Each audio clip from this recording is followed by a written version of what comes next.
그,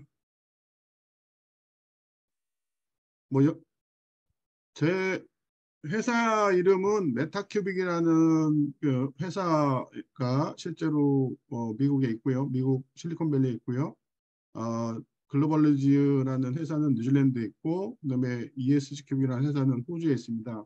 제가 이렇게 회사를 좀 글로벌, 그러니까 원래는 시작은 글로벌 리즈에서 시작했습니다. 예, 말 그대로 글로벌 비즈에서 비자를 빼서 글로벌 리즈라는 회사를 시작했고, 어, 제가 쓴 책이 넥스트웹이라는 책이 2010년에 웹 3.0 개념으로 시멘텍이라는 말이 이렇게 글이 나올 겁니다. 이제 시멘텍 개념으로 웹 3.0을 만들어서 실제로 전 세계에 이걸 이제 어나운스한 책인데 2010년입니다. 지금 12년이 지금 흘렀는데 참 많은 세월 동안 굴곡진 이제 프로그램과 이렇게 실패도 해보고 다시 트라이해서 결국은 성공했습니다. 그래서 여러 가지 이런 부분들에서 저는 이제 이게 세상에서 어떤 선한 기운을 좀 많이 줄 수 있지 않을까 싶어서 참 포기하지 않고 이제 지금까지 노력을 했고요. 우선 그, 그 솔루션 제품 이름은 스마트 큐브라는 이름이고요.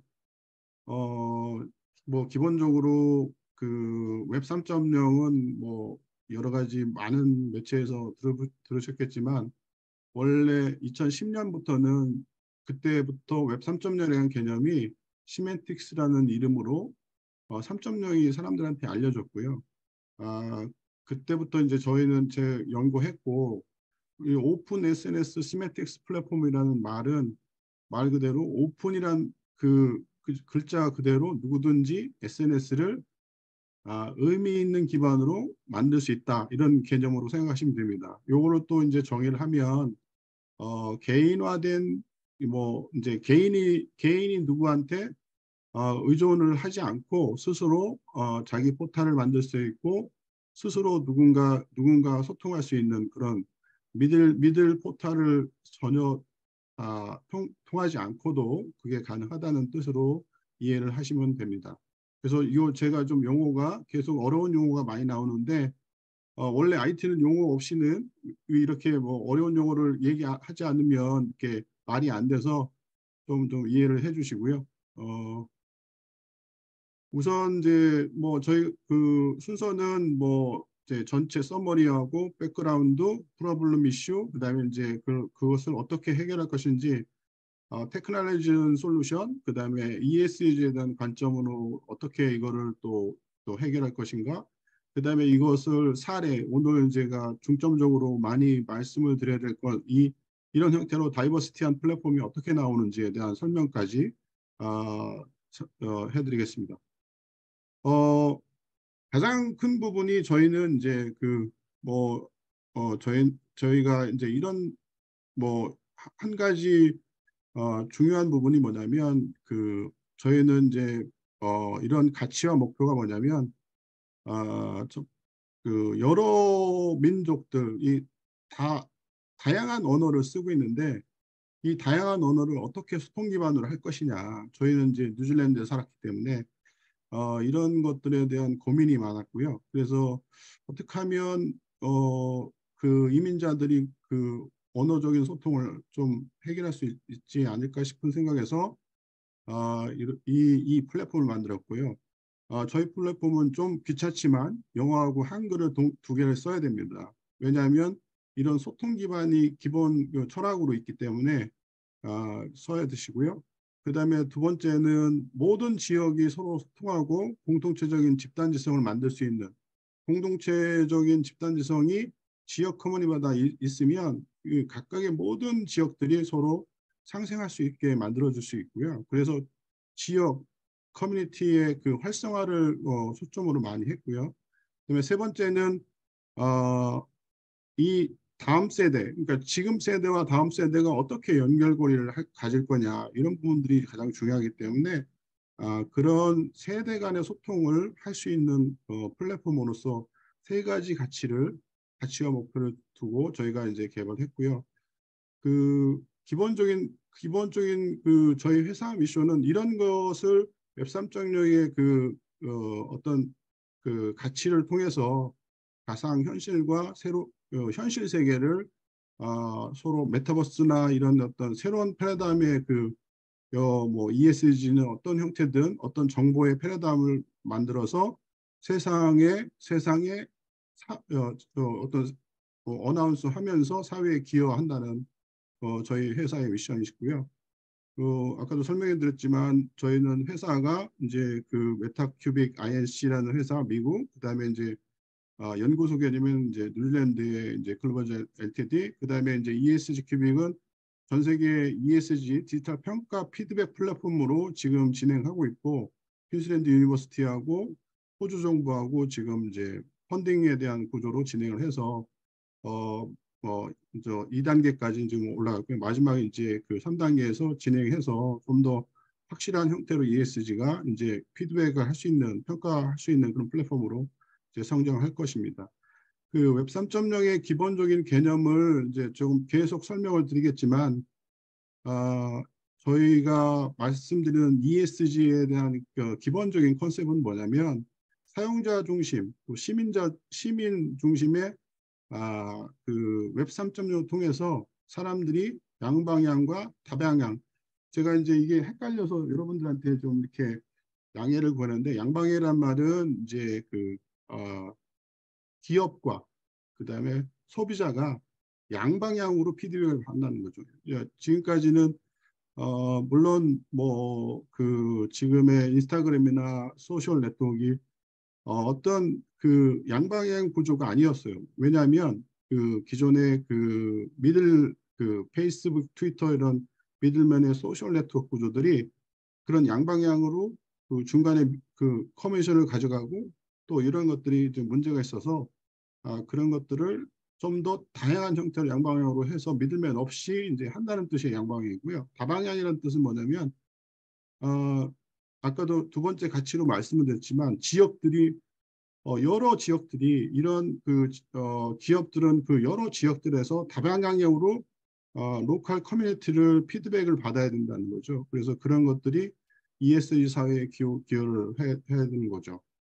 그래서 ESG는 결국은 뭐냐면 그 탈중화 형태로 기존의 거대 플랫폼이 아닌 탈중화 형태로 개방, 공유, 분산 이런 인터넷 환경을 통해서 정보 제공자, 소비자, 사업자가 평등한 주체로 또 메타버스와 상품과 서비스를 디지털화하고 지역과 전문 업종이 용합돼서 이를 좀 더 사람들한테 그 피드백을 받고 평가도 받고 그러면서 상품을 좀 더 업그레이드 하면서 그 디지털 생태계를 만들 수 있는 그런 구조로 되어 있다는 거죠.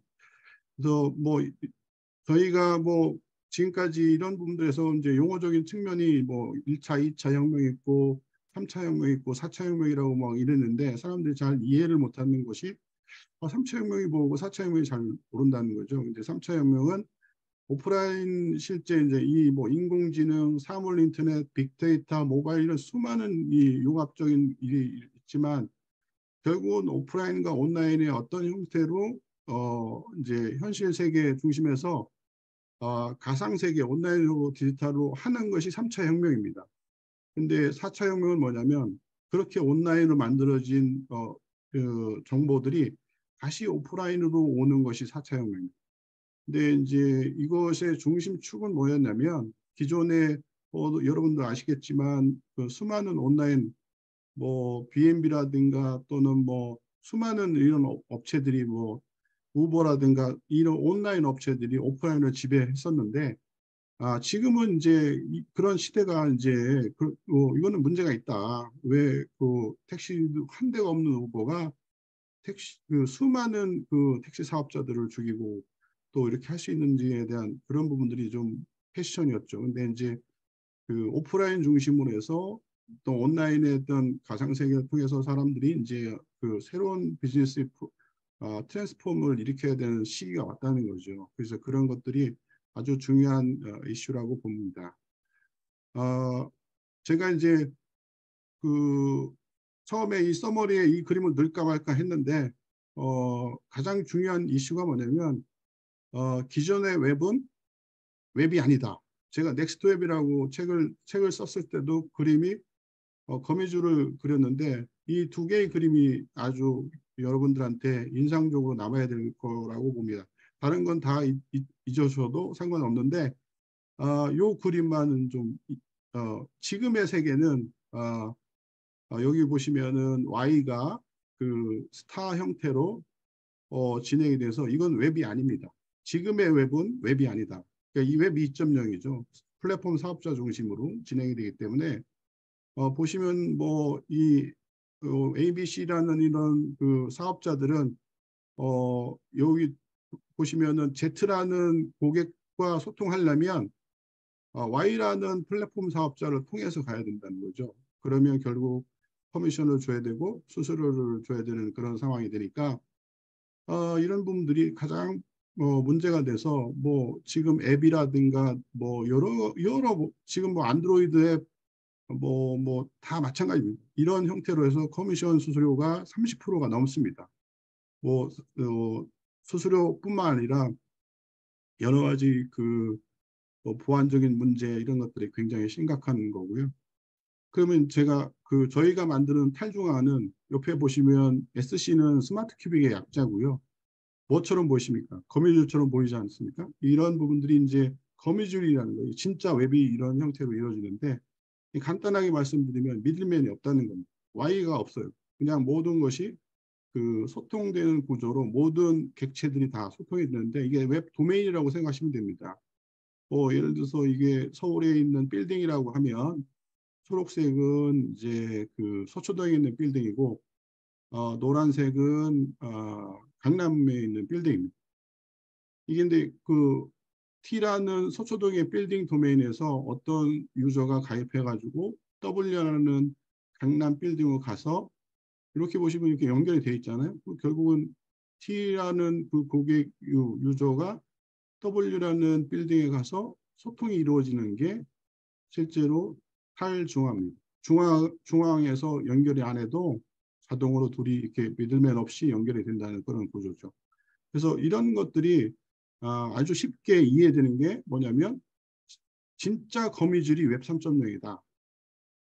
거미줄이 아닌 것은 웹이라고 얘기하지 말아야 되는데 그냥 이 웹 2.0은 거미줄 웹이 아니다. 뭐 이렇게 해서 설명을 드릴 수 있습니다. 그래서 기존에 그러면 뭐 시대적으로 보면 결국 이런 것들이 2.0에서 문제가 결국 이런 공유와 개방의 문제, 정보 소유권의 문제가 블록체인에 부상이 됐고 또 이런 것들을 뭐 원본 가치나 이런 것들을 인정하는 것들이 결국 NFT나 이런 게 됐고 그래서 결국은 사람들이 뭘 원하냐면 그러면 생산자와 소비자가 직접 사업을 할 수 있는 이런 형태로 바꿔보자 해서 이제 2020년 이후부터 웹 3.0이라는 개념이 나왔는데 블록체인이라는 말로 웹 3.0이 됐는데 사실은 시멘텍스가 웹 3.0으로 기본적으로 10년 전부터 얘기가 됐기 때문에 블록체인은 사실은 어떻게 보면 웹 3.0의 근간을 이루는 부분들에서는 좀 아닌 걸로 이해를 하십니다. 나중에 설명을 드리겠습니다. 그러면 제가 또 하나의 가장 이슈가 뭐냐면 그러면 가장 쉽게 웹 3.0이 뭐라고 생각하시냐 이렇게 얘기하면 저는 사업자와 콘텐츠 생산자와 소비자가 같은 형태 결국은 누구든지 사업을 할 수 있는 그런 체계가 된다는 거죠. 지금 웹 2.0은 아시겠지만 네이버라든가 이런 형태로 들어가서 한번 전화하셔서 생각해 보세요. 내가 사업자 할 테니까 너희들 데이터 다 우리가 할 수 있게끔 진행해봐. 그러면 절대로 그런 일은 없을 겁니다. 왜냐하면 저작권이나 이런 것들이 다 N사에 다 이미 귀속이 됐기 때문에 파워블로거라든가 이런 사람들은 대부분 다 이제 직접 어떤 비즈니스나 어떤 돈의 커머셜 거래라든가 이런 것들을 할 수가 없습니다. 결국 사업자 온리 한 사람 밑에서 콘텐츠 생산자 소비자들이 열심히 일을 하고 있는 구조인데 문제는 콘텐츠 생산자와 소비자가 2.0 그 로그인을 하고 기록을 할 때 자기 저작권에 대한 부분이 사업자한테 넘어간다는 것을 전혀 모른다는 겁니다. 그것이 가장 큰 문제고요. 그래서 웹 3.0이 필요한 겁니다. 제가 계속 그 얘기를 그 전부터 했는데도 그 기본 틀이 아니 어떻게 말이 되냐. 네이버나 이런 파워블로의 모든 사진 심지어 인스타그램 뭐 모두 다 카톡에 올리는 사진마저도요 다 저작권이 카톡에 있습니다. 여러분 이제 이 말에 전혀 공감이 안 가실 건데 어, 실제 여러분이 사인업 할 때 내가 올린 모든 저작물들은 사업자에게 귀속시킨다는 허가를 하고 다 이제 컨텐츠를 올리는 겁니다. 그렇기 때문에 사업자가 될 수가 없는 거죠. 이것이 바로 웹 2.0의 문제라는 겁니다. 그리고 더 큰 문제는 뭐냐면 독자적으로 콘텐츠들을 생산한 그런 소비자가 웹 2.0 사업시대에 올린 콘텐츠를 다시 내가 사업을 하려고 하면 법적으로 소송이 웹 2.0 상업자 때 소송을 당할 수 있습니다. 나중에. 근데 이런 것들이 뭐 그런 데서 어떻게 뭐 이런 거 할 수 있겠냐 하는데 전혀 아닙니다. 변호사들이 돌아다니면서 그런 걸 다 부추길 수도 있고 그게 가능하다는 얘기죠. 오늘 이 얘기가 가장 중심 얘기고 또 이런 부분들이 아주 중요한 얘기입니다. 그리고 뭐 세상이 지금 올 때 이 데이터의 정보량은 상상을 초월합니다. 근데 지금 현재는 정보 혁명장이기 때문에 2.0에서 3.0 나올 때는 정보량이 이미 리미트 더 이상의 특정하지 못하는 단계로 가는 거죠.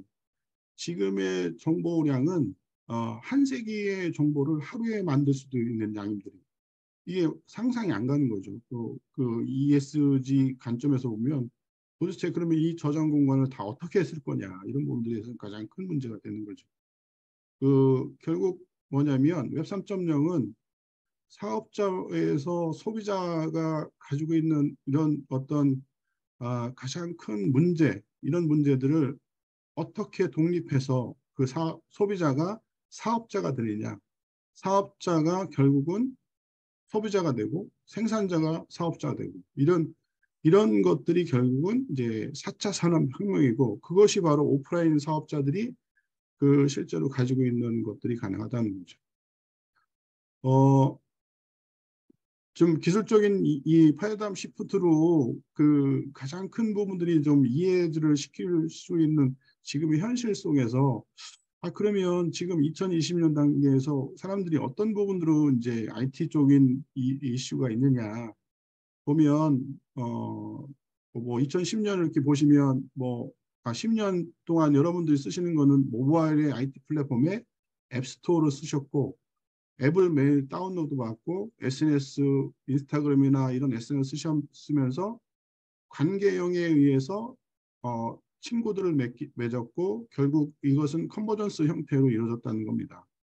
근데 이게 2010년에 어떤 일어났고 그럼 2020년, 2030년 어떤 일이냐면 IoT 플랫폼, 그러니까 이제 인터넷 오브 띵이라는 기존 모바일을 넘어서서 수많은 장비와 연결되고 인터페이스가 되면서 클라우드 개념에서 데이터를 사람들이 서로 주고받고 또 M2M이라는 게 뭐냐면 머신 투 머신이라는 개념도 있지만 멀티 투 멀티라는 개념도 있다고 저는 이제 생각합니다. 이게 뭐냐면 결국은 킬러 앱이 지금까지는 SNS를 사람들한테 썼지만 그 SNS가 가지고 있는 어떤 것들은 다 2.0의 테두리 안에서 사람들을 빅데이터, 뭐 공짜로 쓸 수 있는 모든 것들을 다 긁어 모아서 기업들, 페이스북이든 뭐 인스타그램이든 트위터든 엄청난 광고를 통해서 돈을 벌게 한 이슈였는데 지금의 시대는 결국은 멀티 투 멀티라는 개념, 머신 투 머신, 인공지능이나 이런 형태가 데이터가 나와서 사람들이 이제 수익을 가져갈 수 있게끔 이제 가능하다는 거죠. 누구든지 이제는 데이터가 있으면 사업을 할 수 있고 내 개인 도면을 통해서 사업이 가능하다는 겁니다. 그것이 메타의 컨텍스트를 통해서 그 오프라인과 온라인을 이렇게 실제로 오프라인과 온라인과 오프라인의 어떤 경계를 만들 수 있다는 거죠. 이게 아주 중요한 얘기입니다. 그래서 여러분들이 이걸 통해서 이제 앞으로는 이런 시대가 올 것이다 예상을 하시면 됩니다. 제가 뭐 계속 지금 이런 일들이 일어났던 가장 큰 이유가 2010년 11월 25일 여기 지금 나오신 분이 스티브 잡스 이분이 이걸 개발하고서 세상에 공포할 순간부터 종속되어 있는 모든 앱들이 다 그런 형태로 사람들을 쓰기 시작해서 종속됐고 안드로이드가 이 앱을 또 따라해서 결국은 진행이 됐죠. 저희가 이제 요 스마트 큐이라는 것을 그걸 이제 진행을 해서 요게 이렇게 쓴 그림은 뭐냐면 언젠가는 우리가 요거를 커버해서 다시 독립의 세계로 보낼 거라고 생각하고 이 그림을 넣었습니다. 여러분들의 하여튼 저희 비전과 꿈은 이런 종속적인 플랫폼을 독립 형태로 다 만들 수 있지 않을까 싶은 생각에서 진행하는 거고요. 결국 블록체인이나 이런 것들이 이런 모든 저작권이나 그다음에 그것들을 어떻게 그러면 사람들한테 줄 것이냐고 나왔는데 아까 좀 전에도 말씀드렸지만 블록체인이 과연 어떤 이슈였냐면 결국 사람들한테 이제 그런 세상보다는 중앙 집중형은 문제가 있으니 블록체인으로 해서 머신으로 서로 인증하고 그런 것들을 이제 만들어주는 형태로 정보를 개인화시키고 저작권을 갖게끔 하자고 한 것이 나왔는데 문제가 뭐냐면 이것도 엄청난 데이터와 엄청난 서버로 수많은 전기를 쓰게 되는 상황이 벌어졌다는 겁니다. 보시면 아시겠지만 이런 것들이 과연 웹 3.0이 있을까 싶은 의심이 들 정도로 거대해졌고요. 지금의 블록체인을 보면 너무 거대해져서 이제 실제로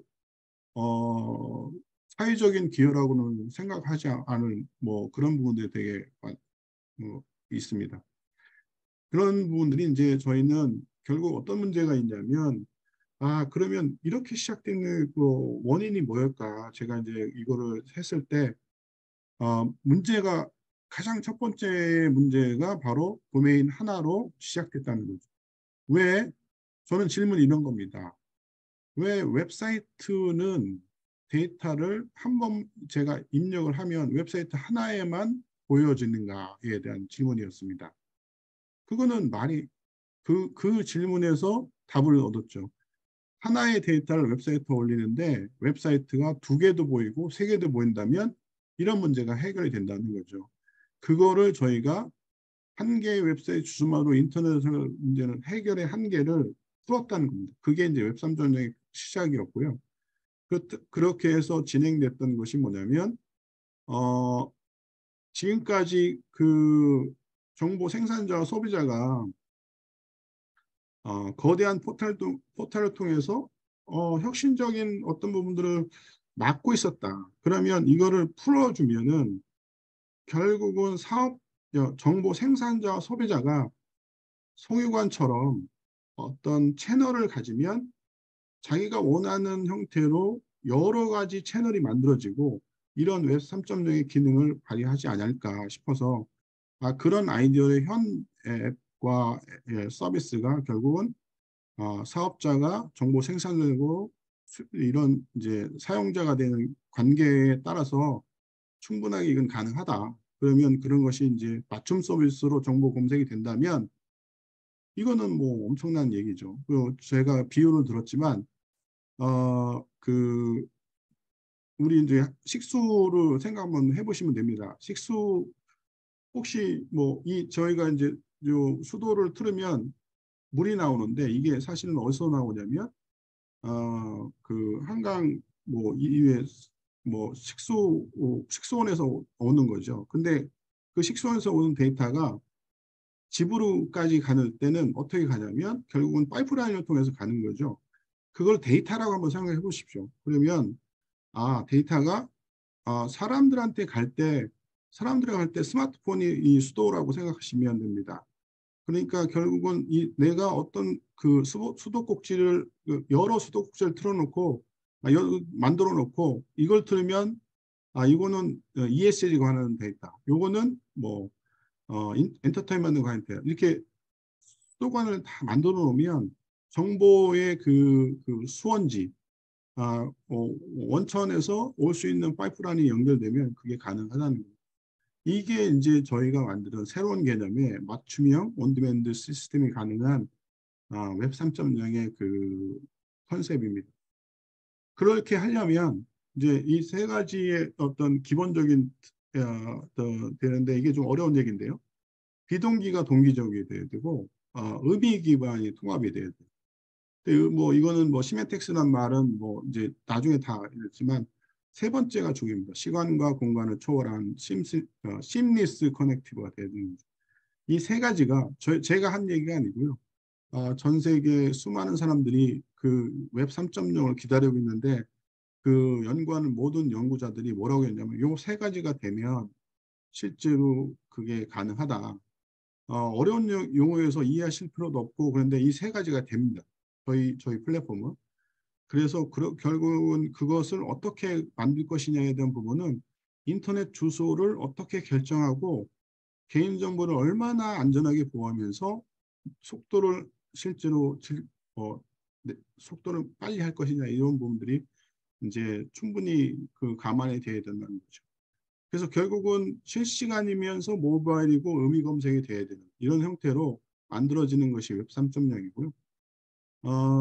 제가 이제 계속 이런 부분들에서 설명을 좀 드리고 뭘 했는데 제가 이제 메시업에 대한 부분들을 계속 설명을 드려서 이제는 이제 뭐 아시는 분들은 뭐 제가 막 맨날 얘기하니까 메시업인지 다 이제 익숙해지셨는데 다시 뭐 안 들으신 분들한테 제가 설명을 드리고 싶은데 어, 굉장히 큰 부분에서 이게 좀 사람들이 좀 이해를 못하는 게 인공지능과 그 인공지능이 할 수 있는 일과 할 수 없는 일이 있습니다. 근데 인공지능이 할 수 있는 일은 뭐가 가능하냐면 인테그레이션이 할 수 있고요. 컨버전스가 할 수 있습니다. 그러니까 예를 들어서 인테그레이션은 기능에 추가하고요. 그다음에 컨버전스는 기능의 결합입니다. 그래서 예를 들어서 뭐 그림을 뭐 예를 들어서 뭐 뭐 나 같은 이미지를 그려봐 그러면은 뭐 인공지능이 가능한 거죠. 기능의 결합이 있기 때문에 가능한 거죠. 근데 인공지능이 못하는 게 뭐냐면 메시업입니다. 이 메시업이라는 게 뭐냐면 으깨다 반죽처럼 만든다는 뜻인데 새로운 패러다임을 만드는 거예요. 사람들이 생각할 때 이런 것들이 이 사람들의 능력은 집단지능을 통해서 메시업을 만들 수 있습니다. 우리가 지금 ESG 포럼을 제가 이제 지금 메시업이 이루어지는 장소를 일주일 동안 경험했습니다.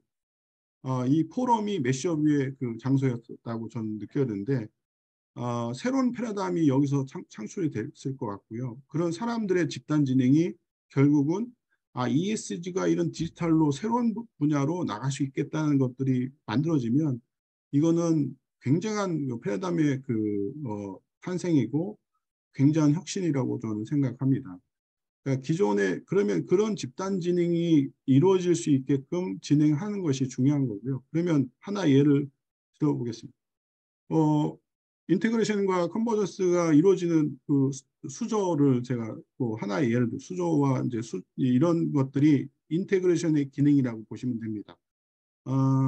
그 GPT도 마찬가지입니다. GPT도 어떻게 보면 학습을 통한 기존의 그 제너레이티브 프리트레이닝 트랜스포라는 약자입니다. 챗 GPT는 결국은 프리트레이닝이 됐다는 얘기인데 이거는 기능의 결합이 됐다는 뜻입니다. 결국 이게 확률적인 계산을 통해서 얘들은 그 확률적으로 많은 것들을 만들어내서 이미 프리트레이닝해서 결합을 시켜놓고 사람이 질문하면 그 결합된 것에 확률적으로 높은 답을 보여주는 게 챗GPT입니다.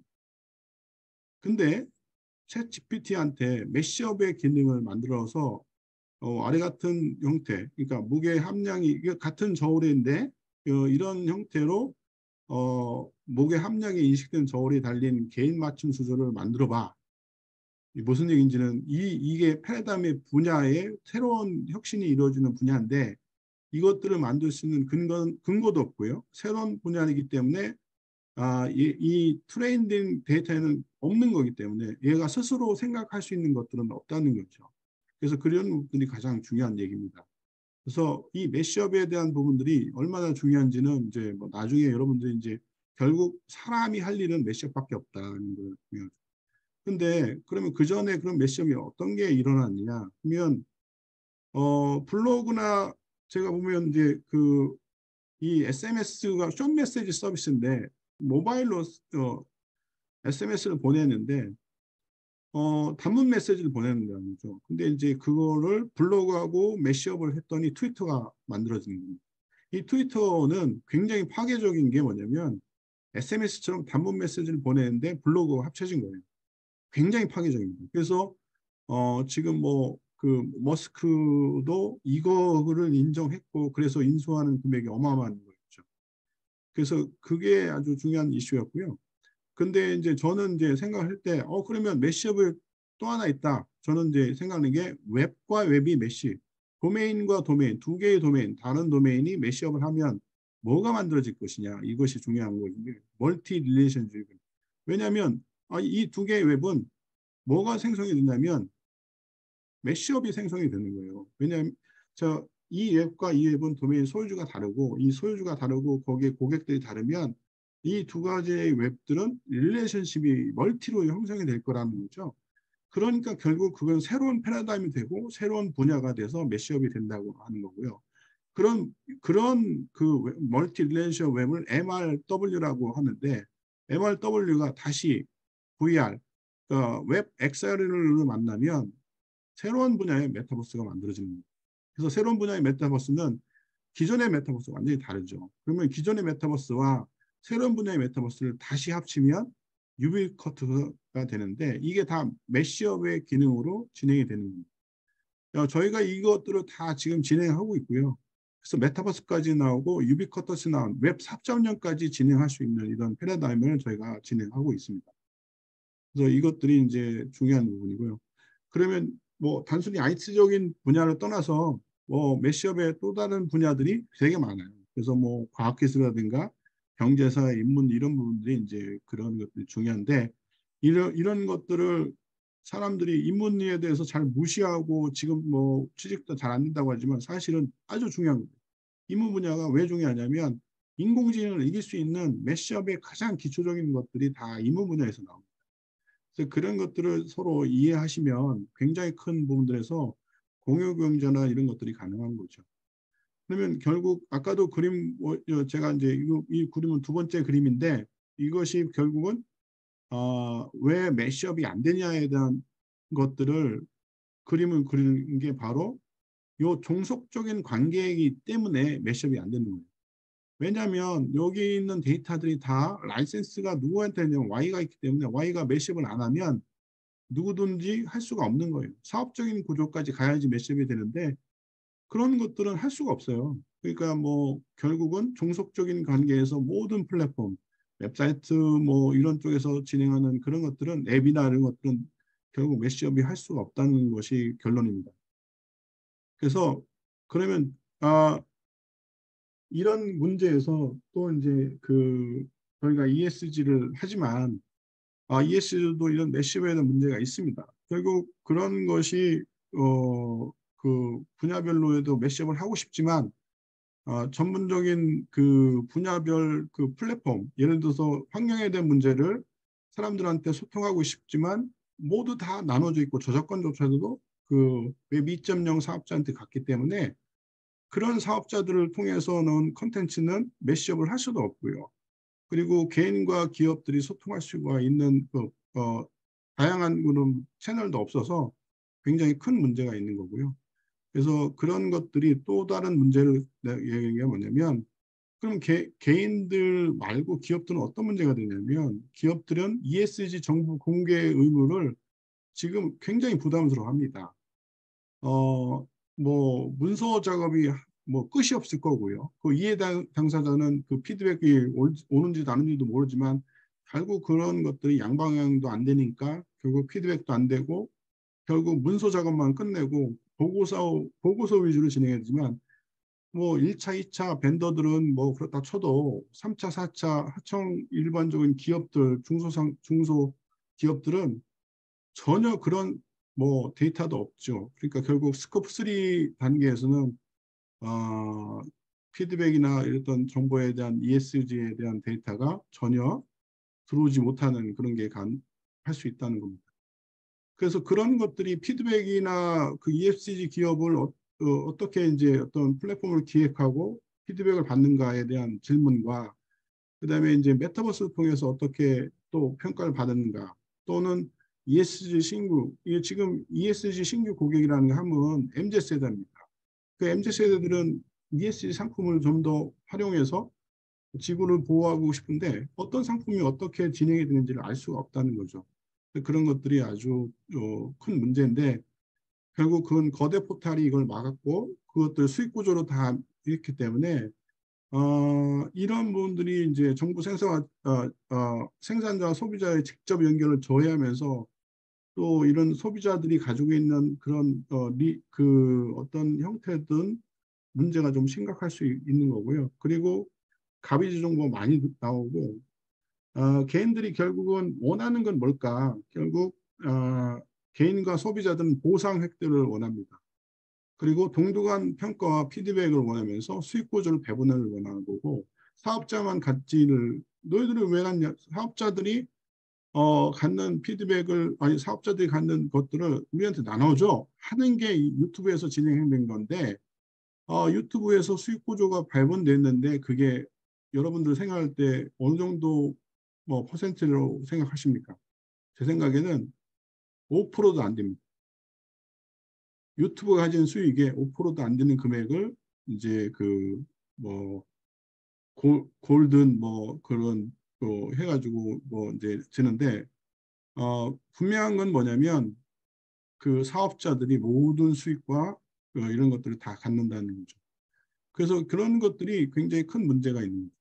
그래서 그걸 해결할 수 있는 방안은 뭐냐면 이런 웹 3.0 개념의 플랫폼이 돼야 되고 디센트럴된 도메인과 그다음에 이제 여러 가지 그 어떤 그 중소기업과 상공인들이 디지털 트랜스포머를 지원하고 그다음에 이제 디지털 트윈을 통해서 메타버스도 만들어지면서 진행이 되는데 여러 가지 그 하나의 예를 보면 스코프 3. 요 그림에 보시면 뭐 예를 들어서 레벨 1차 밴더가 그런 색이고 2차 밴더가 예를 들어서 뭐 노란색이고 3차 밴더가 뭐 주홍색 이런 식으로 이렇게 만들어 놓으면 생각을 해보십시오. 이렇게 보면 1차 밴더, 2차 밴더 다 이렇게 서로 연결이 되는 거예요. 상품 구조가 다. 그러면 이 스코프 3가 다 연결이 되는 거예요. 그러니까 그런 것들이 이제 아주 중요한 얘기죠. 그 다음에 이제 이거 또 다른 예가 뭐냐면 이거를 이제 저기 ESG 그 평가 플랫폼으로 생각해 보자고. 이게 예를 들어서 이제 뭐 그 여러 분야별로 이제 평가위원들이 있을 거고 상품을 진행할 때마다 이 녹색은 뭐 평가하는 사람들이고 노란색은 기업들입니다. 그래서 예를 들어서 노란색에 그 있는 어떤 기업이 상품을 내면 S라는 어떤 그 평가하는 사람이 다이렉트로 이거를 이제 A, C한테 주면서 이거는 이런 거다 하고 서로 이제 만들어서 이 A, C, D가 가지고 있는 평가에 대한 어떤 지수를 결국 이제 합쳐서 이 W라는 기업이 어떤 ESG, SE 또는 뭐 E든 이런 평가에 대한 피드백을 줄 수 있는 게 가능하다는 거죠. 그러니까 이런 일들이 일어나는 게 가장 중요한 거죠. 그래서 그 저희가 이제 분야별로 좀 나눴던 얘기가 뭐냐면 그러면 이거를 너무 많은 부분들이 어떻게 이렇게 이걸 다 나누고 할 거냐. 저희는 두 가지 그 팩터를 나눴습니다. 하나는 뭐냐면 지역이고요. 웨어. 그다음에 이제 또 하나는 이제 무엇과 그러니까 결국 전기 이 사업자인 리안솔로텍이 전기 생산을 제품을 만들어서 이 자기 플랫폼에 올리면 어디서 어떻게는 뭐 빼고요. 무엇과 어디서가 분류가 되는데 무엇은 전기 플랫폼인 올데파워 단넷에 자동으로 올라가고 어디서의 플랫폼은 이리안 솔루텍이 서울에 있기 때문에 서울에 있는 이 올인 서울에는 플랫폼에 자동으로 올라갑니다. 이 이리안 솔루텍은 올릴 필요가 없어요. 자동으로 연결이 되기 때문에 이런 구조 속에서 이제 집단 지성이 이루어지고 집단 지능이 이루어지고 서로 연결되는 구조가 되는 거죠. 그래서 그런 부분들이 문제가 이제 좀 더 이렇게 좀 심플하게 좀 나가면 저희가 사업을 시작했을 때 이게 사업했던 구조의 시작이었습니다. 처음에는 노쇼하고 마누카 포탈을 진행했었고요. 이게 합쳐지면 올코골랜드 포탈이 되는데 이 도메인이 3개가 있습니다. 이 3개는 서로 연결이 돼 있고요. 그래서 이렇게 만들어 놓고 스타트를 시켰고요. 교회를 이제 저희가 포탈을 만들어서 이렇게 했더니 수직 플랫폼이 만들어지고 이게 무엇이라는 수직 플랫폼이 만들어졌고요. 어디에서라는 그 호리젠탈 플랫폼이 만들어졌죠. 그러니까 이제 그 버티컬 플랫폼과 호리젠탈 플랫폼이 서로 만나는 지점이 결국은 뭐냐면 노쇼 사는 교회가 된 노쇼에 있는 교회 마누커 시티라는 교회입니다.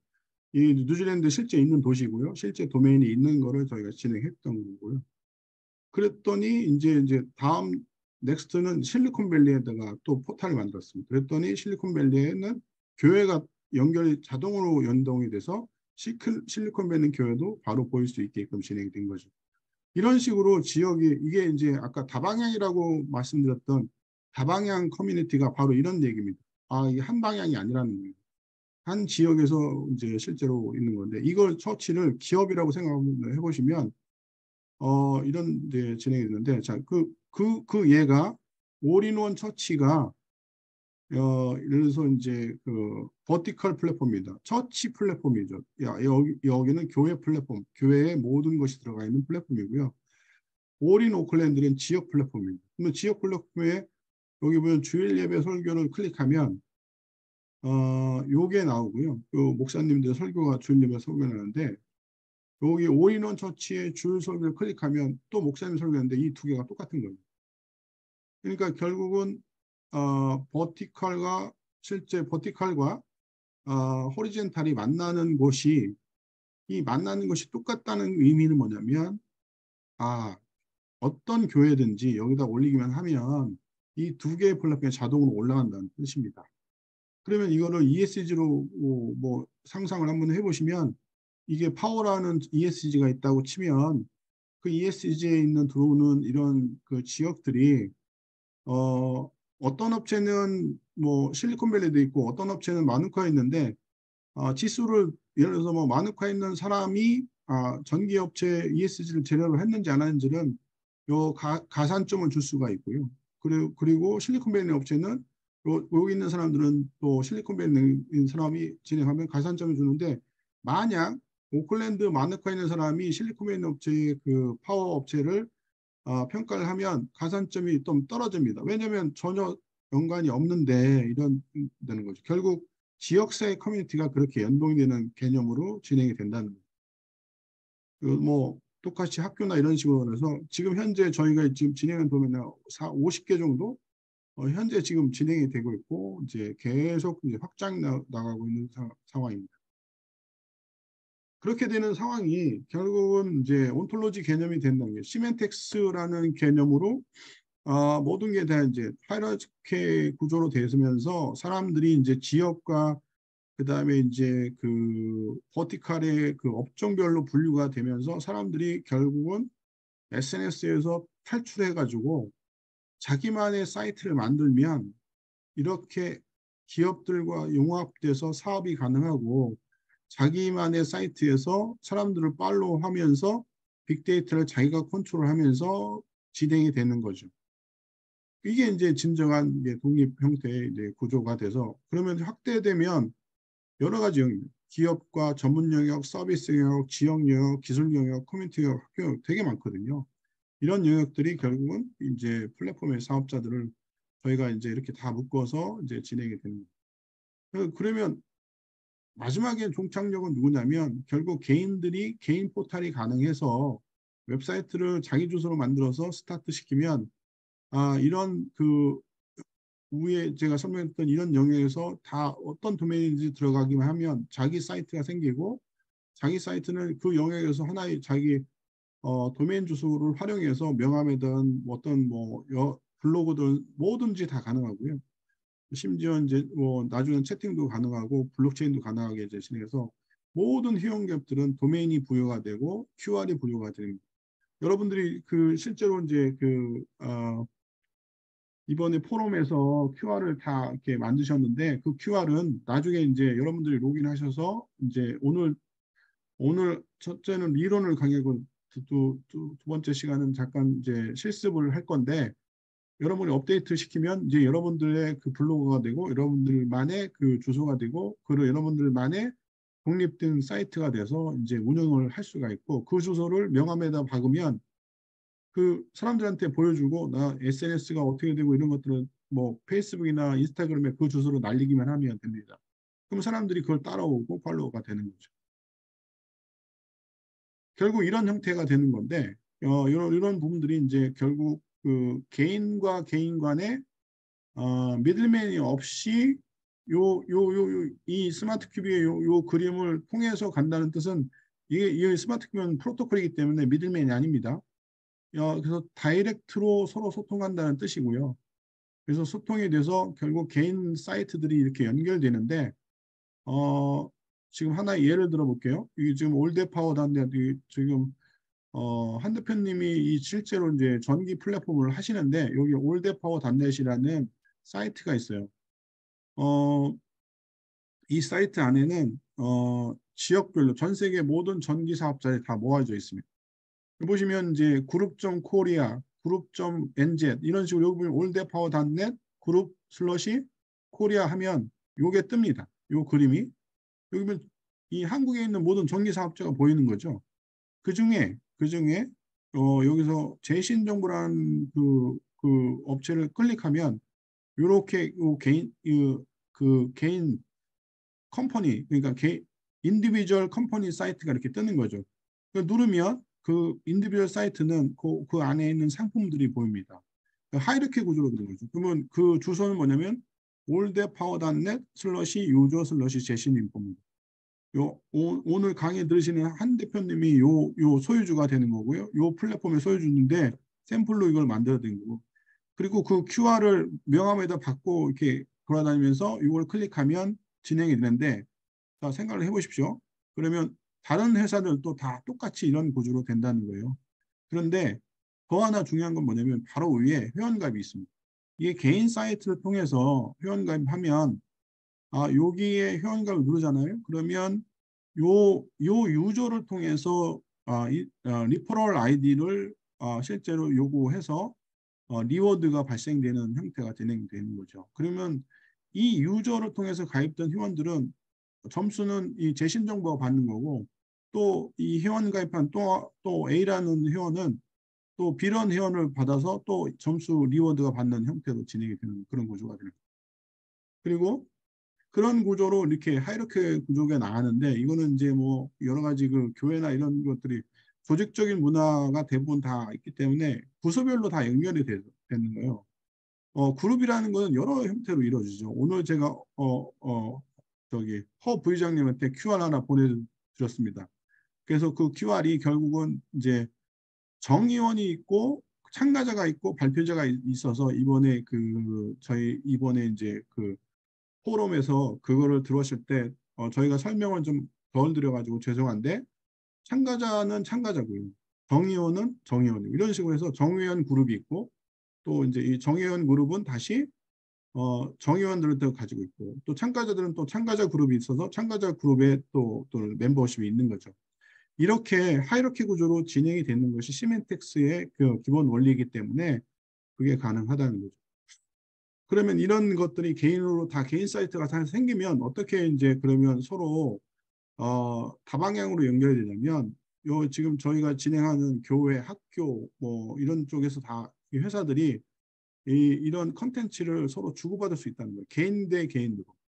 요런 하나의 그 청강생 모집이라는 학교에서 아펠쿠스라는 학교에서 청강생 모집을 이렇게 올려서 컨텐츠를 올렸는데 이 올리는 컨텐츠를 어, 오버플로잉 처치에서 볼 수도 있고요. 이거는 글로벌 저희 개인 컴퍼니 인디비주얼 컴퍼니 사이트에서 이걸 받아서 다시 이 덴버 신학교 미국인 덴버 신학교의 이 교수님한테 보내고 다시 이거를 회사에 누구냐면 이게 이제 누구한테 보낸 거죠. 그래서 이 보낸 게 이렇게 돼서 이게 마치 트위터처럼 연결이 된다는 거죠.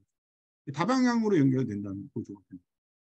그러면 이거를 이제 좀 더 교회 쪽으로 더 가서 설명을 드리면 제가 아까도 말씀드렸지만 엔젯 주스랑이라는 교회가 어떤 그 영상을 올리면 올빌더라는 전문 교회 폴더에도 보이고 오클랜드도 보이는데 그러면 그것이 단순히 그러면 그러면 오클랜드만 보이게 하는 게 아니라 모든 지역에서 다 보이겠다 그러면 이런 식으로 노쇼, 싱가포르, 브리스번에도 보이게끔 해서 다 연결이 되는 거죠.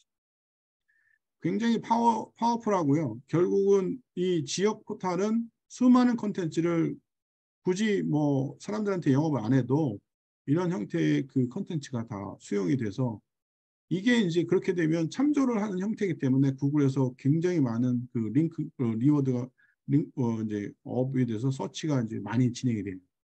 이 목사님들이 굉장히 놀래요. 뭐 서치 엔진에서 뭐 계속 이제 방에서 뭐 웹사이트를 보고 온 분들이 연락이 또 많고 그래서 컨텐츠들이 파워가 많아졌다고 실제로 지금 저희한테 말씀을 주세요.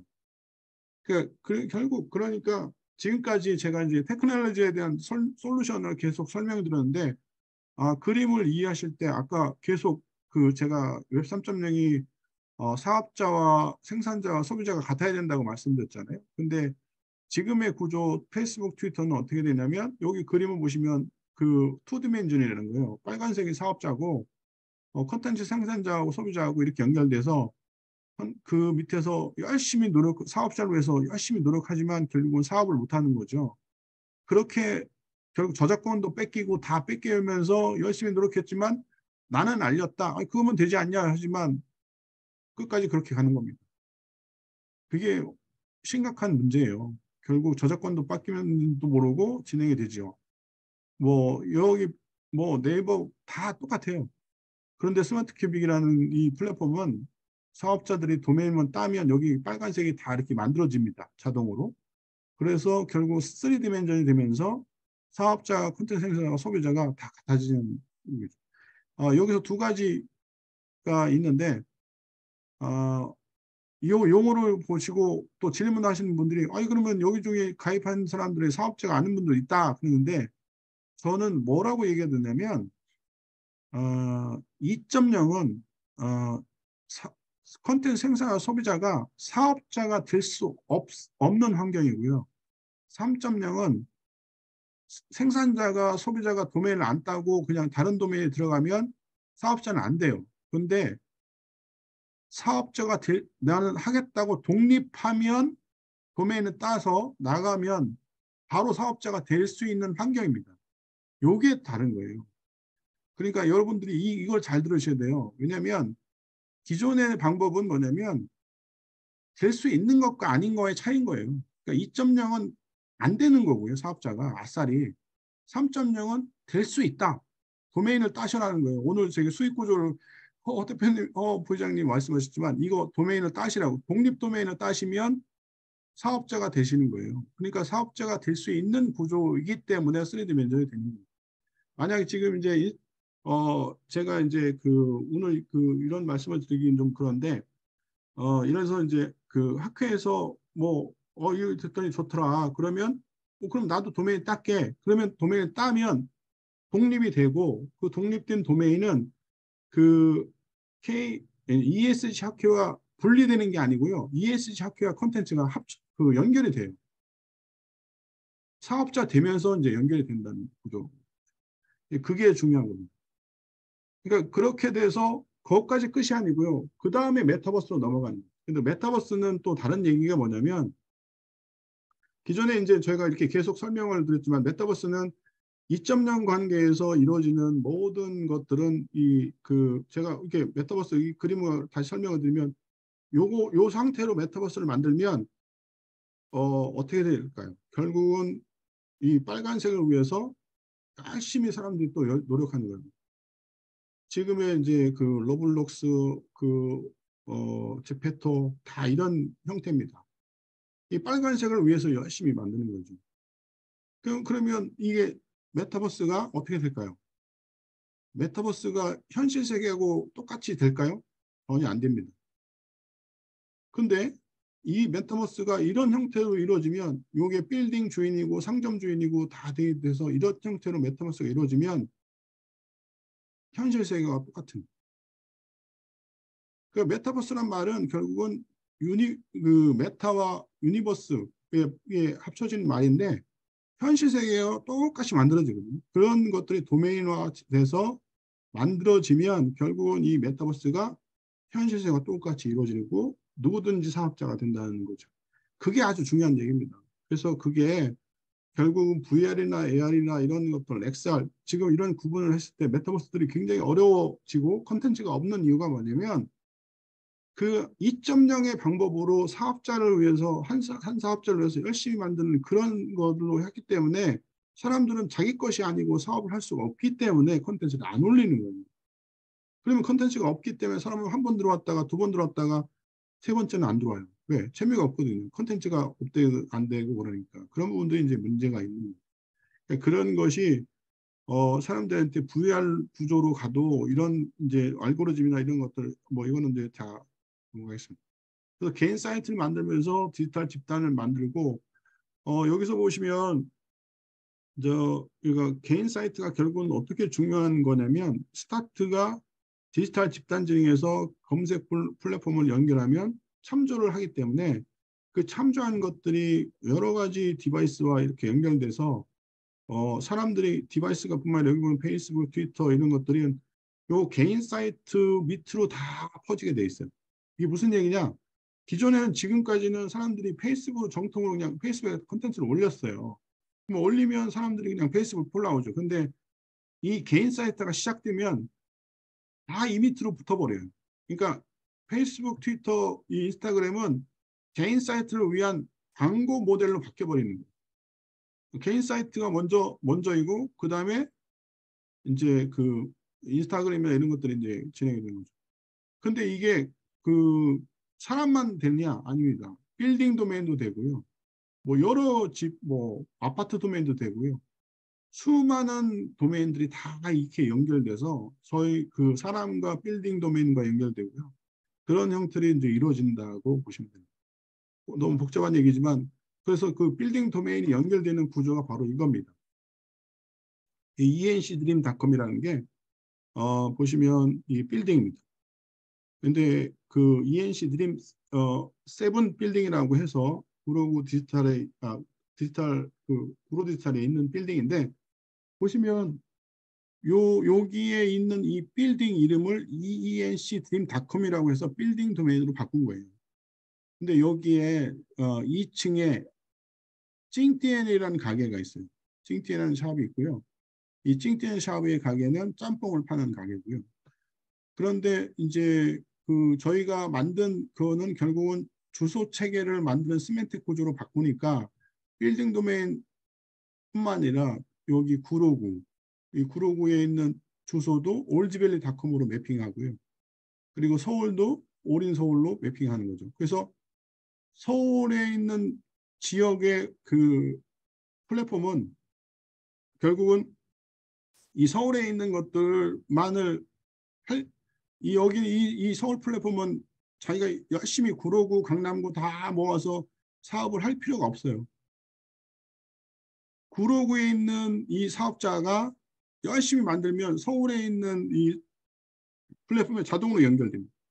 그러니까 그런데 그러면 구로구도 또 열심히 할 필요 없어요. 왜냐하면 encdream.com이 빌딩이 구로구에 있기 때문에 encdream에 있는 빌딩의 도메인에서 어떤 일이 일어나는지를 빌딩만 도메인 만들어주면 그 빌딩 도메인은 구로구에 있는 빌딩이 120개가 있는데 현재 지금 구로구에서 120개 빌딩이 진행이 되고 있고요. 그 빌딩을 이런 도메인으로 다 바꾸는 거를 지금 실제로 거기 사업자하고 진행을 하고 있습니다. 그래서 이게 예를 들어서 이제 2층에 있는 찡띠에는 가게가 짬뽕을 뭐 예를 들어서 이제 뭐 10,000원짜리를 뭐 9,000원으로 바꿨다. 그러면 이 여기 9,000원으로 바뀐 내용이 구로구에도 바뀌고 그다음에 여기 오린서울에도 바뀌는 거예요. 오렌지밸리도 다 동시에 바뀌는 거고요. 그런데 여기 있는 메타버스, 그러니까 이거를 이 데이터를 받는 메타버스에 요 메타버스에 있는 그 아바타가 제가 아까 맞춤형이라고 말씀드렸잖아요. 그 제인이라는 여자가 나는 짬뽕이 좋아서 내가 지나갈 때마다 아바타가 보여다 짬뽕을 보여줘 하고 세팅하고 들어가는 거예요. 들어가면 ENC 빌딩을 딱 지나갈 때 그 짬뽕이 뜨는 거예요. 뜨는 건 그렇다 치는데 9,000원짜리 짬뽕이 뜬다는 거예요. 10,000원짜리가 아니고 9,000원짜리. 여기서 바꾼 순간 이 두 개가 동시에 바뀌고 그다음에 여기 메타버스도 바뀐다는 거죠. 그러면 요것이 바로 심리스 커넥티브라는 거예요. 마디가 없잖아요. 그죠? 시간과 공간을 초월한 형태로 마디가 없이 진행이 된다는 거예요. 그래서 그게 아주 중요한 얘기죠.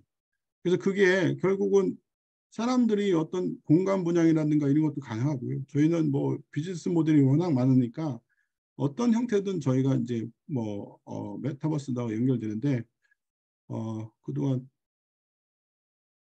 영상을 좀 보여드리겠습니다. 제가 설명을 좀 드릴게요.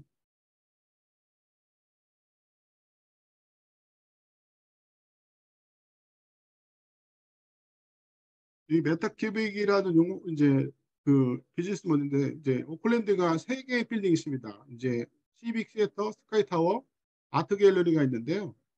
이 아트 갤러리가 실제로 진행되는 거는 이제 오클랜드라는 아이콘 여기 보면 이제 그 빌딩에 그 시빅 시애터, 아트 갤러리, 스카이 타워에서 고객들이 저기를 갔더니 어떻더라고 정보를 올립니다. 그러면 사람들이 여기 아트 갤러리는 이렇더라. 이게 이제 ESG 컨텐츠나 평가 데이터라도 상관은 없어요. 그래서 이제 데이터를 올리게 되면 아바타로 보여지는 구조를 이제 얘가 이제 보여줍니다. 이게 이제 아바타고요.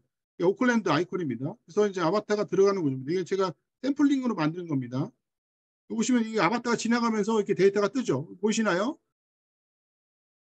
이 데이터가 뜨는 겁니다. 자동으로.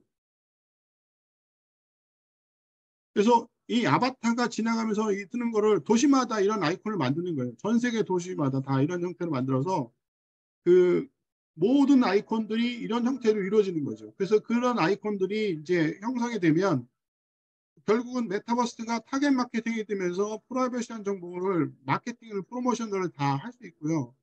그 뭐 ESG 관련된 정보도 다 이렇게 서로 이렇게 소통할 수 있게 하는데 도시마다 아이콘을 그러면 어떻게 보여주냐? 그리고 메타버스 게이트가 저희가 되는 거예요. 그래서 아이콘들을 도시 아이콘들을 다 이렇게 만들어서 이게 파리 아이콘입니다. 이 파리 아이콘인데 파리 아이콘에 눌렀더니 에펠탑이 나오는 거예요. 에펠탑을 눌렀더니 바로 이 에펠탑 VR이 나오는 거예요.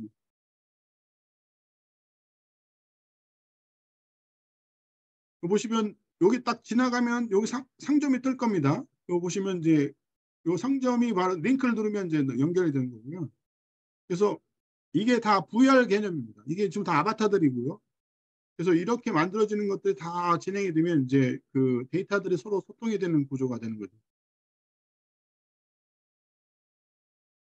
그래서 많은 부분들이 이제 이런 형태로 이제 요거는 이제 런던인데 이거는 이제 개인이 직접 이제 이런 시계탑을 올라가서 자기가 이제 VR 정보나 이런 것들을 올리면 그 정보를 이제 보여주는 개념입니다.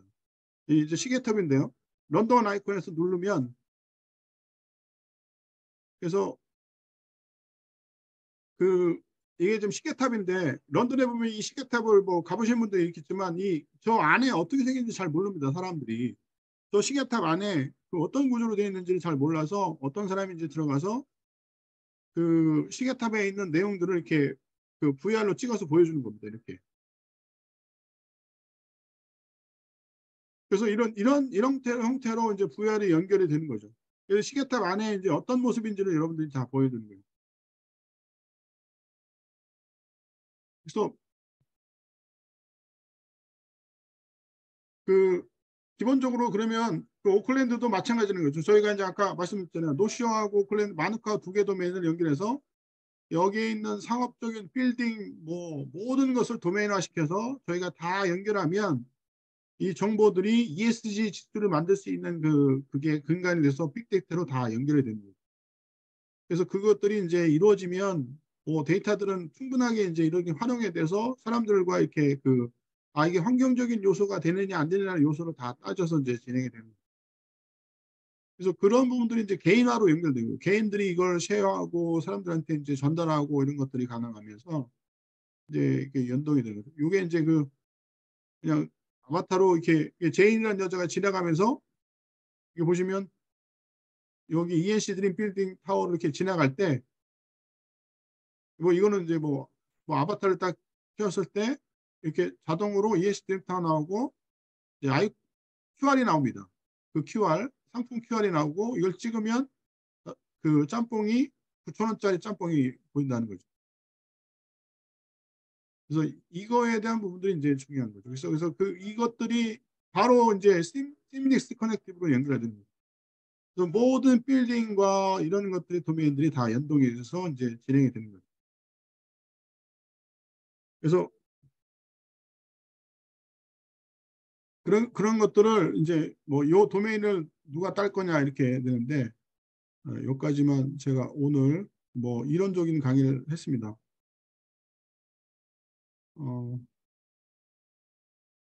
조금 시간이 좀 되셔서 지금 저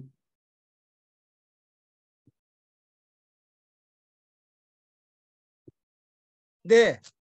이야, 제가 우리 한국 ESG 카톡방에 올렸다시피 상상을 초월하는 세상에 오실 거라고, 사막에서 오아시스를 만난 기분이 될 거라고 소개를 했죠.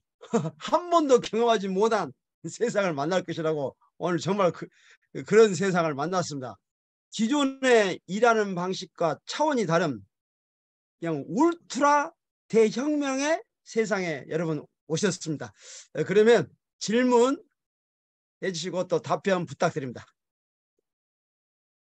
예, 아이고 너무 감동적인 강의 잘 들었습니다. 아주 새로운 정말 세상을 보게 된 것 같습니다. 네.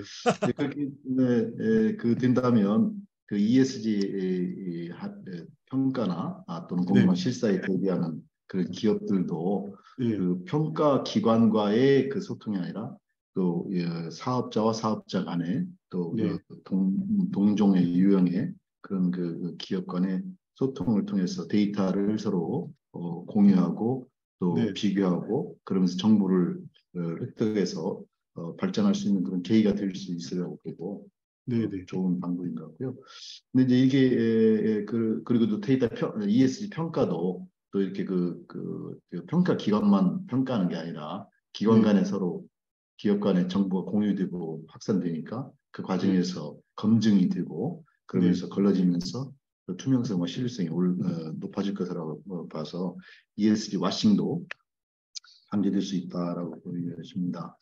그런데 이런 장점에도 불구하고 또 이제 뭐 항상 이런 것들이 데이터의 실시간 공유 확산이 이제 데이터의 자체가 과연 신뢰성과 안정성이 있느냐 하는 그런 또 걱정은 좀 듭니다. 그러면 중앙에 탈중앙화라기 때문에 중앙화가 있다는 것은 그만큼 좀 믿음이 있고 신뢰성이 있고 안정적인 관리가 된다는 측면도 있는데 이렇게 그 개인화될 경우에 안정성이 좀 깨지고 그러면서 사이버 범죄나 이런 데 보안에 취약해지는 건 아니냐 하는 우려도 있을 수 있고 개인정보가 불필요하게 또 유출될 수 있는 그런 위험성은 없는지 이런 측면에서 또 법적인 서로 어떤 보호장치나 이런 기반 없이 이런 것들이 확산되는데 한계 같은 건 없는지 또 개인 간의 거래 비용 같은 게 과연 전혀 없이 이렇게 유통이 될 수 있는지 이런 것들에 대해서 한번 의견 듣고 싶습니다. 네. 좋은 질문 감사합니다. 저희가 이제 이런 부분에 설명을 드릴 때 참 가장 많은 질문이 뭐냐면 결국은 필터링 문제입니다. 이 필터링 문제는 이제 아까도 그림을 보셨지만 그 원도메인 빨간색 하나의 사업자에서 컨트롤되는 게 신뢰는 있지만 사실 필터링에 큰 문제가 생깁니다. 직원이 예를 들어서 뭐 프라이버시 침해라든가 이런 거 댓글 침해를 관리하는 팀이 직원이 10명이라고 치면 10명이 관리하는 그 네이버나 이런 N사들은 10명이 눈에 다 그 연결이 돼야 됩니다. 근데 저희는 뭐 예를 들어서 도메인 오너가 1000명이라고 생각해 보십시오. 다 관리자입니다. 그러면 결국은 필터링에 대한 문제는 그 1000명의 관리자가 다 이 도메인 안에서 필터링이 되기 때문에 서로 다 진행이 되는 거죠. 결국 그게 집단지능이라는 얘기인데 그 집단지능에 대한 부분들은 신뢰성이 더 강하다는 거고 또 하나의 문제는 또 하나의 경우는 그건 원천적으로 누가 정보를 입력했는지 다 보입니다. 그래서 주소 개념으로 이메일이 정확하게 누군지를 확인하고 그 이제 진행이 되는 분들이 이제 그 실제로 그래서 뭐 그 정보가 실제로 뭐 가짜일 경우나 이런 것들이 다 이미 다 뭐 해결될 수 있는 부분들이 있고요. 또 하나는 뭐냐면 이제 그 저희가 정보 파편화 기술에 대한 그 저희 이제 인증 기술이 있습니다. 그래서 그거를 실제로 이제 탑재를 했고요.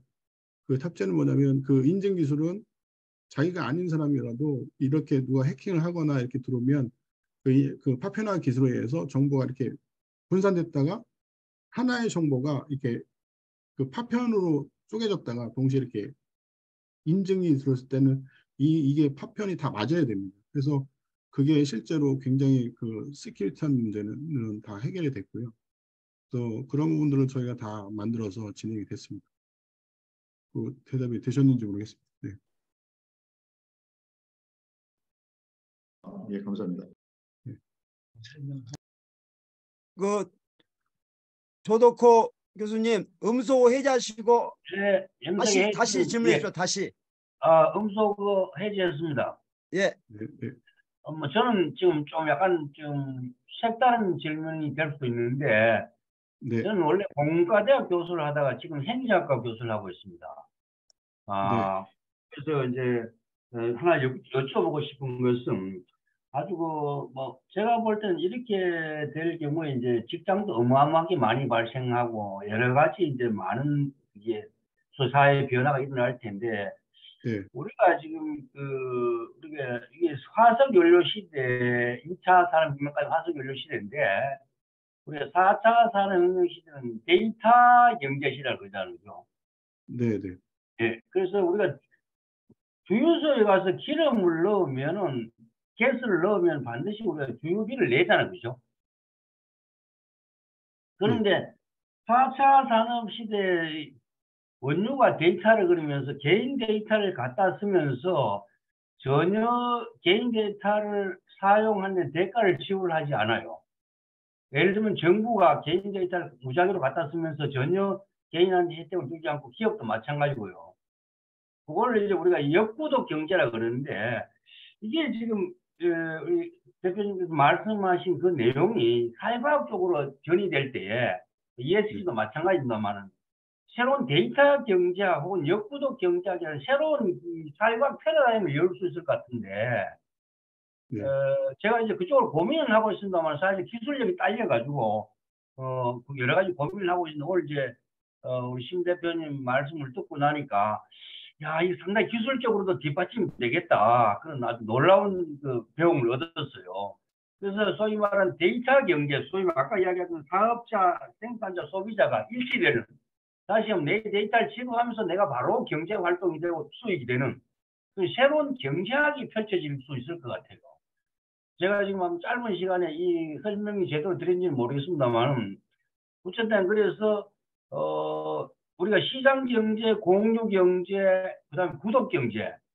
그 제가 주장하는 건 역구독 경제. 내 데이터를 쓰면 돈을 내놔라. 그런 이제 주장인데 그런 경제학적으로 발전할 수 있는 소지는 없나 해서 한번 여쭤보는 겁니다.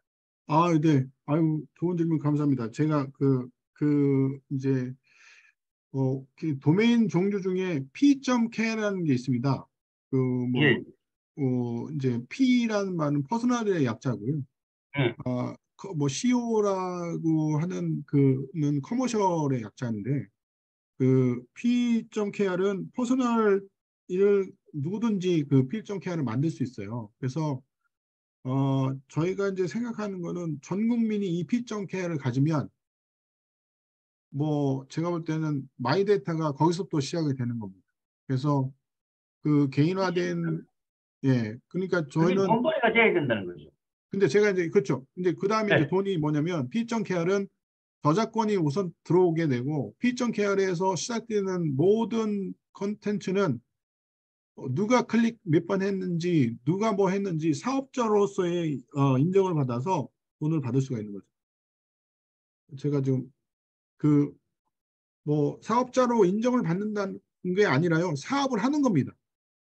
그냥 그 도메인에 의해서 사업이 되는 거고요. 그러면 그 사업을 하는 사람들은 뭐 커미션 수수료로 유튜브에 얼마 받는 게 아닙니다. 전체금에서 얼마의 커미션을만 떼주는 겁니다. 뭐 30%, 20%만. 그러니까 그런 게 가능하다는 거죠. 예, 그렇죠. 그러면 새로운 경제학 개념 자체가 달라지는 그런 새로운 세상이 열리는 거거든요. 그래서 그렇죠. 네. 제가 네. 이제 그거를 하기 위해서 이론적으로는 해놨는데 기술적으로 잘 백업이 어떻게 되는지 잘 몰라서 지금 여쭤보는 건데 지금 선생님 말씀하신 걸 들어봤을 때는 기술적으로 그건 충분히 가능하다는 거예요. 네네네. 저희는 네, 뭐 그러니까 그런 그리고 부분에서 우리가 사회과학 경제학 교과서를 새로 써야 된다는 결론이 나오는 거예요. 네네. 아이고 감사합니다. 아, 고맙습니다. 아, 그러고 이제 시간이 되면 또 질문을 더 드리고 싶은 질문이 많은데 제가 혼자 그거 할 수 없어서 일단 요 정도로 마치겠습니다. 예, 네네. 맞습니다. 바로 우리 지금 상상을 초월한 세계에 왔기 때문에 기존 경제 개념으로는 이게 해석이 안 될 것 같아요. 앞으로 그 관련 법령도 새로 신설해야 된다 이런 생각이 듭니다. 네, 말씀하시죠. 우리 윤성승 교수님인가? 예, 저기 광고하신 대로 이 굉장한 변화에 대해서 심 대표님이 말씀하신 것 같은데 저는 이걸 들으면서 앞으로는 태어날 때 주민등록번호를 부여받는 게 아니라 퍼스널 도메인을 부여받고 회사도 설립 등기할 때 회사 도메인을 따로 부여를 받아서 모든 회사에 대한 레코드, 그다음에 개인이 평생에 만드는 모든 데이터가 자기의 퍼스널 도메인에 저장이 돼서 뭐 만드는 거, 저작한 거 그게 평생 관리될 수 있는 그런 시대가 될 것 같습니다. 이거 완전히 라이프 스타일의 대변화를 가져올 수 있는 그런 주제인 것 네. 같습니다. 그렇게 네. 제가 이해한 게 맞나요? 네, 심 대표님? 네네, 맞습니다. 아이고, 감사해서 이렇게 또. 근데 제가 그 계속 뭐 말씀드렸지만 이게 그 기존의 포탈이 가지고 있는 세계가 결국은 2.0 세계는 결국은 리미트가 있어요. 이게 이제 시대가 변하면서 인공 챗GPT가 나오는 이유도 뭐냐면 그런 개인화된 것들이 폭발적인 측면으로 지식이 이제 요구되는 건데 그렇다면 결론은 담을 그릇을 어디다 넣을 거냐예요. 담을 그릇. 근데 담을 그릇을 포탄에 넣을 거냐, 내 도메인에 넣을 것이냐, 이게 중요한 겁니다. 그러니까 스타트는 내 도메인을 시작해서 그 담고 그것을 퍼날릴 때마다 돈이 생기는 겁니다. 왜냐하면 자기 저작권이 있는 거예요. 그게 이제 중요한 거죠. 야, 제가 아까 광고를 했죠. 그 우리 한국 ESG 학회 제가 상상을 해서 그 글을 썼거든요. 그냥 제가 나름대로. 근데 우리 신성식 대표님 강의 글을 듣고 보니까 이 표현이 상당히 맞았다는 생각이 들어요. 네, 계속 기대해 주십시오. 예, 다른 사람 아마 하실 동안 제가 막간에 하나만 더 질문을 드리겠습니다. 네, 제가 요새 고민하는 것 중에 하나가 지금 우리가 4차 산업혁명에 대해서 굉장히 말씀을 하셨는데 네, 그러면 5차는 뭘까? 5차는 뭘까에 대해서 제가 굉장히 고민을 하고 있는데 우리가 4차 산업혁명을 끊임없이 가고 5차를 성공하지 못하면 우리는 종말로 갈 것이다 이렇게 보는 거죠. 그럼 5차는 뭘까에 대해서 제가 이제 계속 고민을 하고 있는데 5차 우리가 이제 4차 산업혁명의 특징이 시간과 공간의 제약을 극복하는 건데 근데 아마 여기 계시는 분들은 저를 제외하고는 다 그럴지도 모르겠는데 저는 제 마음과 제 몸이 통제가 안 되거든요. 내 체중과 내 마음이 통제가 안 돼요. 그래서 5차 혁명은 앞으로 어떤 혁명도 저는 4차 산업혁명에서도 멈춘다고 봐요. 그게 4차 산업혁명이죠. 왜냐하면 시간 공간의 제약을 극복해버렸으니까. 다 그건 기술적으로 보고 5차는 이제 우리 자신을 우리 정신혁명을 이루어내야 만약에 우리가 이제 인류가 이제 영원히 종속이 가능하고 그렇지 않으면 정말로 가지 않을까 이런 생각을 하는데 근데 과연 이제 저는 이제 말로만 이제 저는 사회과학자다 보니까 순전히 이제 이론적으로만 설명을 했는데 그건 이제 좀 기술적으로 뒷받침을 해줘야 되거든요. 그런데 지금 현재 우리 신 대표님께서 말씀하신 그런 측면에서 5차 혁명을 어느 방향으로 끌어가야 될 건지 이건 당위성하고 문제도 있고 우리 인류의 존립하고도 관계가 있는데 기술혁명의 끝은 과연 어디일까? 과연 그러면 우리가 행복할까? 그러면 또 5차 혁명이 무엇이 되어야 될까에 대해서 조금 한번 지혜를 주시면 고맙겠습니다. 저희 집단지능이라고 제가 메시업 되는 거를 설명을 드렸잖아요. 근데 사실은 이게 집단지능 새로운 패러다임이라고 말씀드렸고, 네. 메시업은 집단지능이 결국 시멘틱스라는 개념에서 시멘틱스란 말은 기계가 알아듣는 언어 또는 의미적인 언어를 미리 인간의 관점으로 만들어주는 겁니다. 근데 그 위에다가 인공지능을 엎으면 인공지능은 사람이 생각하는 관계성의 의식이 돼서 그 다음에 되는 것들은 사람을 위한 걸로 바뀌어버려요. 근데 지금의 인공지능은 그러니까 이제 4차 산업혁명이나 5차 산업혁명은 뭐냐면 그 단계가 없이 집단지능이 없이 그냥 인공지능으로 넘어가면 인간을 무시해버려요.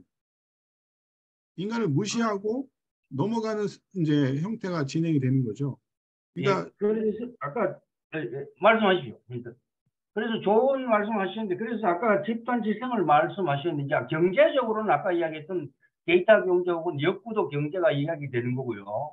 네. 그 다음에 이제 정치적으로 그게 집단지성을 정치적으로 해석을 하면 어떻게 되냐면 위즈덤 데모크라시, 지혜 민주주의가 됩니다. 그래서 우리가 민주주의가 우리 잘못 중우 정치가 되는데 집단지성을 활용해서 우리 정보 통신 기술이 민주주의에 적용을 돼서 집단지성으로 갈 수 있다면 위즈덤 데모, 지혜 민주주의로 갈 수 있다는 거예요. 그래서 이 소위 말하는 구독 경제, 역구독 경제, 지혜 민주주의, 그다음에 뭐 하나는 제가 더 이상 질문을 안 드리겠습니다만 어쨌든 간에 그래서 우리 세상을 새로운 한 차원 높일 수 있는 그런 세상을 만들 수 있는 그런 중요한 지혜를 우리가 지금 심 대표님께 주셔가지고 제가 많은 분이 계시고 또 이게 온라인상이라서 제가 더 이상 질문 드리지 않겠습니다만 어쨌든 간에 저는 오늘 중요한 제가 항상 소위 말 머리만 있고 밑이 허전했는데 오늘 대표님 말씀을 듣고 밑을 좀 이렇게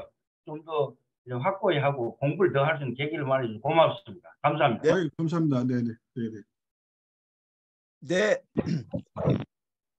정말 오늘 강의 내용은 아주 좋았고요. 저도 들으면서 나도 이제 독립적인 사업자다.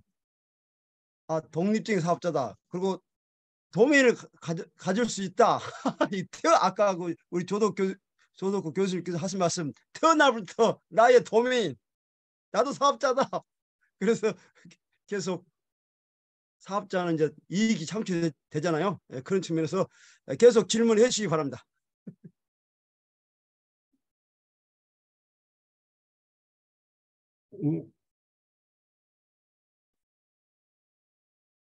우리 홍선욱 대표님 음소거하시고 질문.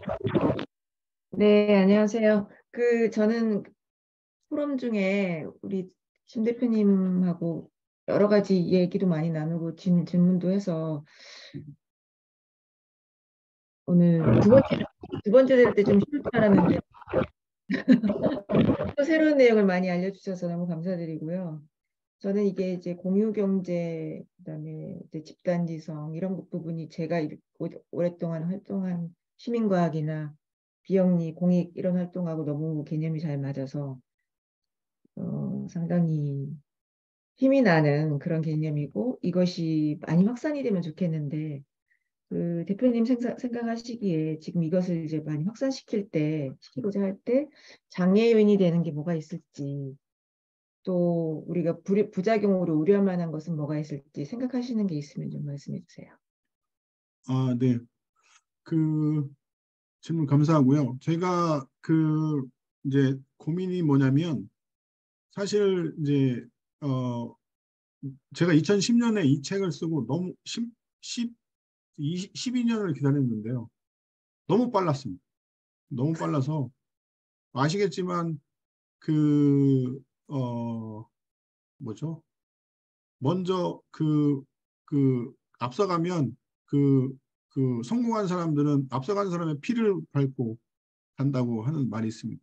근데 이제 제가 그래서 어떤 생각이 했었냐면 조용히 피를 안 흘리고 어느 순간 때까지 기다린 겁니다. 근데 이제 그게 이제 어느 단계에 되면 집단지성을 이뤄야 되는데 그 집단지성이 ESG 포럼 같은 이런 이제 저는 그 테마를 기다린 거예요. 그 ESG라는 테마는 제가 ESG 학회를 들어오기 작년부터 ESG 큐빅이라는 호주의 회사도 그런 기획에서 만들었고요.